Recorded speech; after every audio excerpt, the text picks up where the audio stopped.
All right, imagine a life filled with rich Texas oil men, sleek Arabian horses, and two sexy and elegant half-sisters who were at war with each other for their father's inheritance. Sound like a wonderful seamy summer saga? Well, it is. It's the latest novel by Janet Dailey, America's best-selling female author. She joins us this morning, and her new book is called Heiress, and it's so nice to meet you. Thank you. It's great being here. It's great having you here. Your story, I said to you in the green room, we can't do this in 9 minutes. There's no way. 15 years ago, you were a secretary, and look at today, what you've done. I know, it's amazing. I only dreamed of writing a book. Yeah. And 82 books later. 82 books later, 128 million copies in print, translated into 19 languages and sold in 90 countries. And it was your husband, Bill, who said, write that book. Yes, well, he didn't put it quite that way. He said, get up off your rear end and write that book, or shut up. I'm tired of hearing you talk about it. Because you talked about it a long time. A lot. I was like thousands of people. Always wanting to write a book someday. Did you know when you sat down exactly the beginning, the middle, and the ending, or did it just come as you started to write? The first book, I don't think I knew.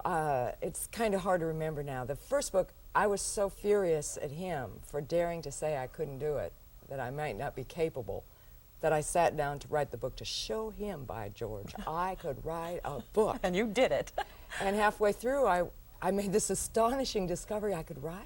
And I think the tribute that Harlequin paid to you, you send this book to the UK and they print it unedited, which is unheard of. Yes. What an amazing feather in your cap. Well, I guess I was sort of the exception that proved the rule. I was so ignorant about the publishing business that I thought that's the way it was supposed to happen.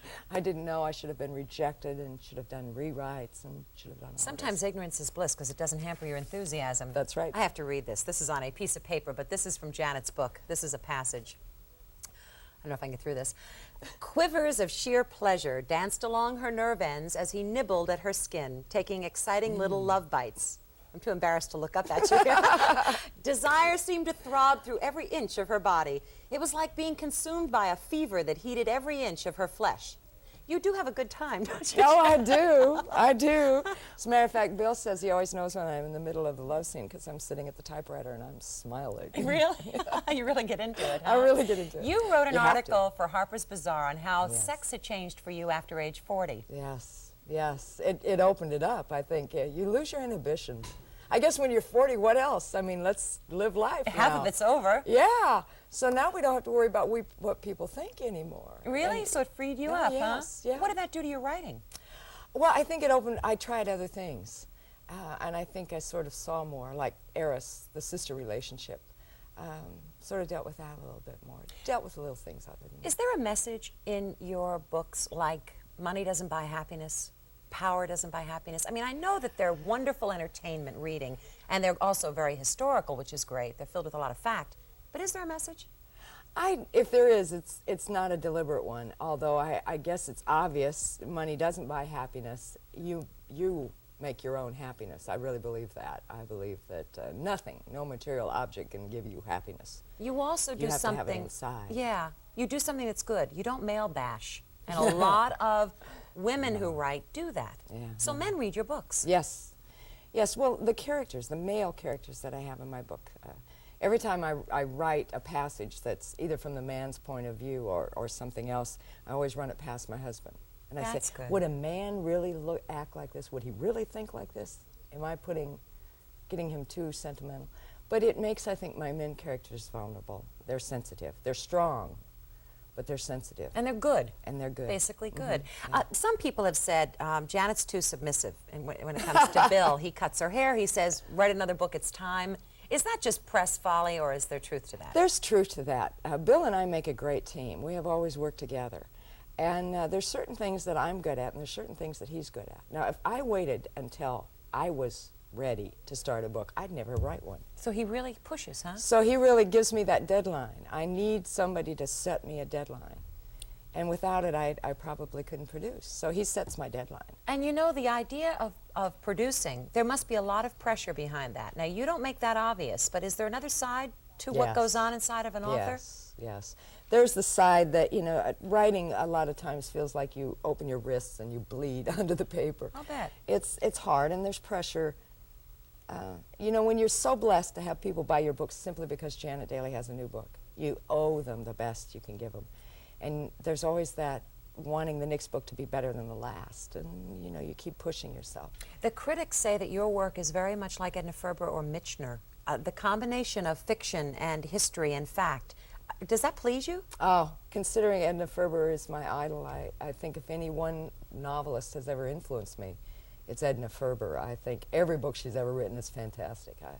I love it. Where does the knowledge of the places and the time period and all of those things come? Where does it come from? I get to go there. That's where it comes from. Really? It's yes. expensed and you research it by traveling. I mean, whether you go to Alaska and fly around in the Arctic or whatever, or go to Texas and wallow around in the oil field. Or write about Arabian horses and Yes. actually raise them, And, because you do. Yes, You raise them. Bill bought me 2 mares. He always buys me something that's indicative of the book. In this case, he bought me 2 Arabian mares. And one of them's named Eris, huh? Yes, yes. You live in a trailer, I'm told? Well, now the trailer is parked in front of our house. But you did live in a trailer. We did, for even with 7 this years. success. Yeah, 7 years. Why didn't you buy this some gorgeous mansion somewhere and change your lifestyle? Because I could live all over the country. I mean, that was really it. And I don't know, a mansion for 2 people, come on. Yeah, you don't want that house. You've kept your feet on the ground, haven't you? I think I have. I guess I've never been material oriented. And of course, I have been of the firm belief that success doesn't change people as much as it changes the way other people look at you. Oh, I think that you're absolutely right.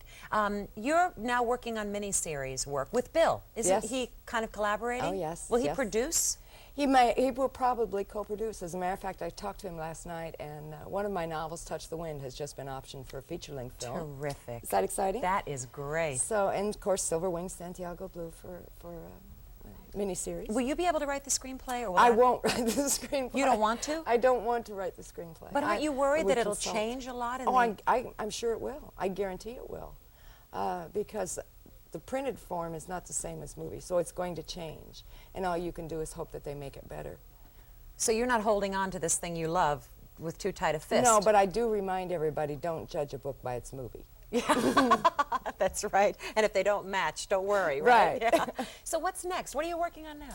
I have another manuscript all done. It'll be out in January, shipped probably by Christmas, so it should be in the bookstores before Christmas. Can you tell us what it's called? It's called Rivals. Yeah. And it's set in Oklahoma, Land Rush, opera in San Francisco. It's sort of. How long does it take you to write a book? Approximately 4 months of physically sitting at the typewriter. Yeah. That is amazing. And these are not small books No, they're either. not. This is what, 500 pages in this Yes.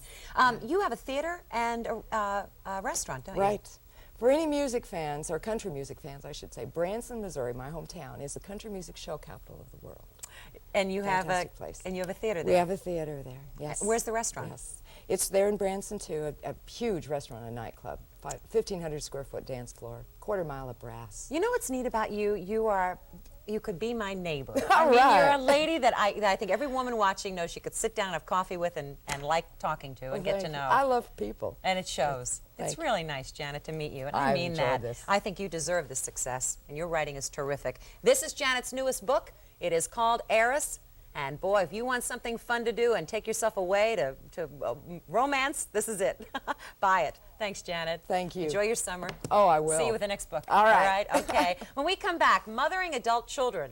I think we all know that mothering is never over, and some of us are glad and some of us aren't. We'd like to hear your mothering experiences. How do you stay close to your adult children? Our phone lines are open. Our next guest, Zenith Gross, has a lot to say about mothering. We'll be right back.